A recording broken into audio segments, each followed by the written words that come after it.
কোরআনের পথ, এই পথই আসল পথ, অন্য পথে অন্য মতে নেই যে রহমত, অন্য পথে অন্য মতে নেই যে রহমত। নবী করিম সাল্লাল্লাহু আলাইহি ওয়াসাল্লামের শিক্ষা, ইরহামু মান ফিল আরদ।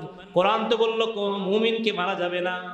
এখন রসুলের মাধ্যমে শুনেন, মুমিন হোক, কাফের হোক, বেদিন হোক, ইহুদি হোক, নাসারা হোক, মুশরিক হোক, হিন্দু হোক, বৌদ্ধ হোক, যেই হোক না কেন, যেই ধর্মের অনুসারী হোক না কেন, মারা যাবে না।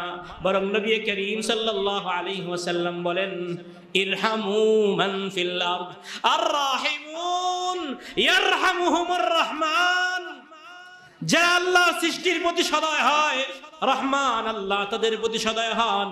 ইরহামু, সুতরাং তোমরা মানুষের উপরে রহম করো, আল্লাহর মাখলুকদের উপরে রহম করো।